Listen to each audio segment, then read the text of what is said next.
আসসালামু আলাইকুম।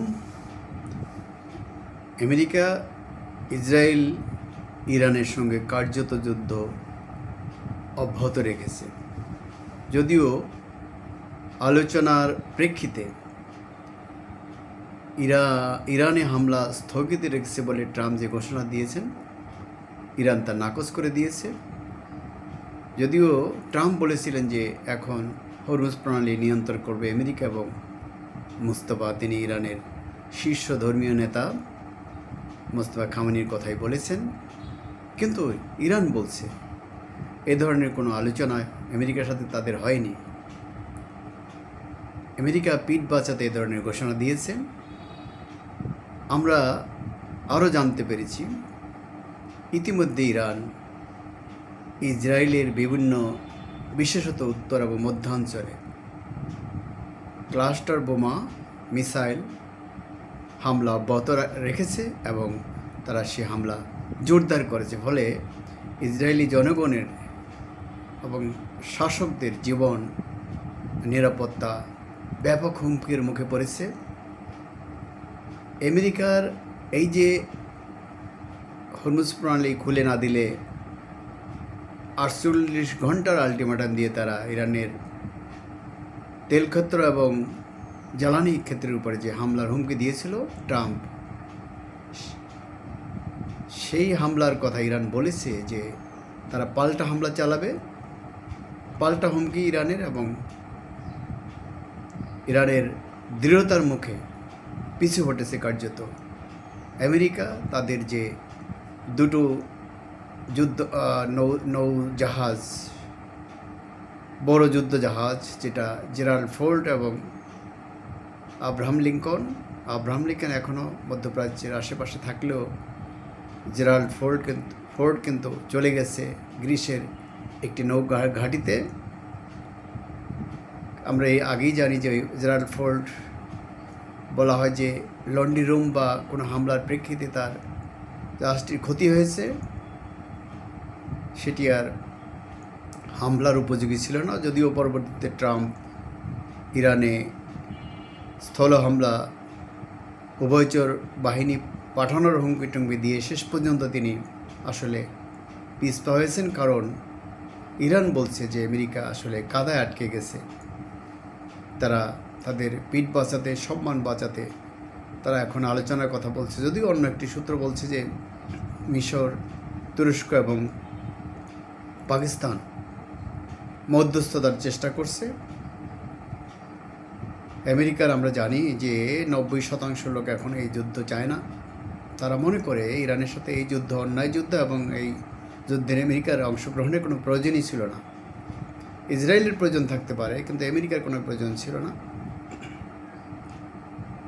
ফলে এই যুদ্ধে আমেরিকার যে ব্যাপক ক্ষয়ক্ষতি হচ্ছে, অর্থাৎ তার যে তেলের দাম বাড়া সহ বিভিন্ন কারণে আমেরিকার যে ক্ষতি হচ্ছে এবং জনমত যে আমেরিকার বর্তমান প্রেসিডেন্ট ট্রাম্পের বিরুদ্ধে চলে যাচ্ছে, এটা ট্রাম্প হয়তো উপলব্ধি করতে পেরেছেন এবং বিশ্বব্যাপী আমেরিকার অনেক বেশি বদনাম হচ্ছে। তারা ছোটোখাটো বিষয় নিয়ে বা তাদের স্বার্থে বিশ্বের বিভিন্ন রাষ্ট্রে বিভিন্ন সময় হামলা চালিয়ে তাদের নিজের ভাবমূর্তি যেমন ক্ষুণ্ণ করেছে, তেমনি ওই রাষ্ট্রগুলির সাধারণ জনগণের এবং অর্থনৈতিক অবস্থার ব্যাপক ক্ষতি তারা ইতিমধ্যে করেছে। আমরা জানি ইরাক, লিবিয়া, সিরিয়া, ইরান বর্তমানে, এবং তার আগে তারা কোরিয়া এবং ভিয়েতনাম হামলা করেছিল।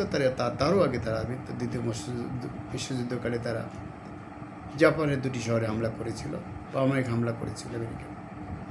এই যে আমেরিকার যে দ্বৈত নীতি বা ভ্রান্ত নীতি, স্বার্থপরতা, এটা ট্রাম্পের সময় এসে আরও বেশি উন্মোচিত হলো এবং আমেরিকার ভাবমূর্তি ক্ষুণ্ণ হচ্ছে। ইসরায়েলকে রক্ষার জন্য, ইসরায়েলের স্বার্থ রক্ষার জন্য সেখানে মুসলিম স্বার্থ হানি করার অংশ হিসাবে আমেরিকা যেটা করছে, ফিলিস্তিনিদের উপরে যেভাবে ইসরায়েল হামলা করে 70,000 ফ্যামিলিকে হত্যা করেছে, তারা লেবাননে নির্বিচারে হামলা চালাচ্ছে, ইরাকে হামলা চালাচ্ছে, সিরিয়াতে হামলা চালাচ্ছে, এখনই ইরানে হামলা চালাচ্ছে।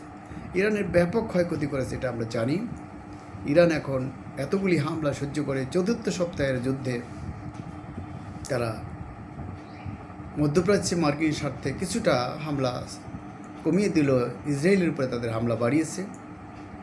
ইরানের যে এই যে দৃঢ়তা, তাদের যে ঐতিহ্য, তাদের যে মিসাইল এবং ড্রোন শক্তি, সেটা আবারও প্রমাণিত হচ্ছে। আমেরিকা ইসরায়েল ইরানের আকাশ ব্যবস্থা, মানে আকাশ দখলে নিয়ে ইরানকে তছনছ করে দেওয়ার চেষ্টা, হামলা, হুমকি এবং সেই হুমকি থেকে সরে যাওয়ার বিষয়টা অনেকটা হাস্যকর হয়ে দাঁড়িয়েছে। এখন ইসরায়েলকে যদি আমেরিকা সাহায্য সহযোগিতা না করে, তো ইসরায়েল কতদিন ইরানের সঙ্গে টিকতে পারবে সেটাই এখন বড় প্রশ্ন হয়ে দেখা দিচ্ছে। বিশ্বব্যাপী যে অর্থনৈতিক মন্দা শুরু হয়েছে, তেলের দাম বৃদ্ধির ফলে সারা বিশ্ব ক্ষতিগ্রস্ত, এই চাপ সহ্য করতে পারছে না আমেরিকা এবং যুদ্ধে তাদের বিশাল ব্যয়, ইরানের স্বল্প ব্যয়ের বিপরীতে আমেরিকা ইসরায়েলের বিশাল ব্যয়ে তারা সামাল দিয়ে উঠতে পারছে না। তারা আশা করেছিল যে খুব দ্রুত হামলা করে ইরানকে ধ্বংস করে দিয়ে, শাসন ব্যবস্থা পরিবর্তন করে দিয়ে তারা বিজয় অর্জন করে চলে যাবে, কিন্তু সেটা পারছে না তারা। কোনো সম্ভাবনার ভিতরে আসলে শেষ কথা এটাই যে যুদ্ধে কারো জয় হয় না, যুদ্ধে শক্তি পরাজয় হয় জনগণ ক্ষতিগ্রস্ত হয়, উভয় দেশের বা সব দেশের জনগণই ক্ষতিগ্রস্ত হয়।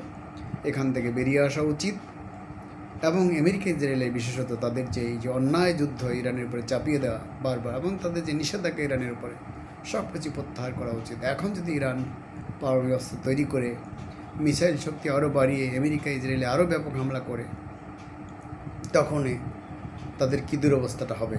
এবং বলা হচ্ছে যে রাশিয়া এবং চীন কৌশলগত দিক থেকে ইরানকে সহযোগিতা করে, সেটা করাই স্বাভাবিক, কারণ রাশিয়া ইউক্রেন যুদ্ধে আমেরিকা এবং ইউরোপ ইউক্রেনকে সহযোগিতা করছে বলে অভিযোগ স্পষ্ট। ফলে আমেরিকা এদিকে চীনের বিরুদ্ধে তারা এক ধরনের ছায়াযুদ্ধে লিপ্ত আছে। ফলে চীন এবং রাশিয়ায় ইরানকে সরাসরি সহযোগিতা না করলেও তারা গোপনে অস্ত্র দিয়ে এবং টেকনিক্যাল দিক থেকে সাপোর্ট করছে, এই অভিযোগ আসছে। এটা অন্যায় কিছু নয়, বা এটা হতেই পারে।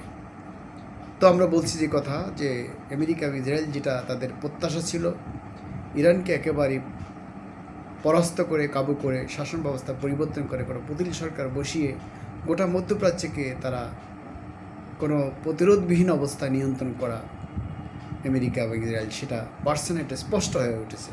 অতএব অবিলম্বে যুদ্ধ বন্ধ হওয়া উচিত এবং মধ্যপ্রাচ্যের নিষ্কৃতি, ইরানের নিষ্কৃতি, ইসরায়েলের নিষ্কৃতি এবং আমেরিকার ট্রাম্পের মুখ বাঁচানো, পিঠ বাঁচানোর যে চেষ্টা, এগুলো বন্ধ হওয়া উচিত এবং সারা বিশ্বে শান্তি প্রতিষ্ঠিত হোক আমরা চাই।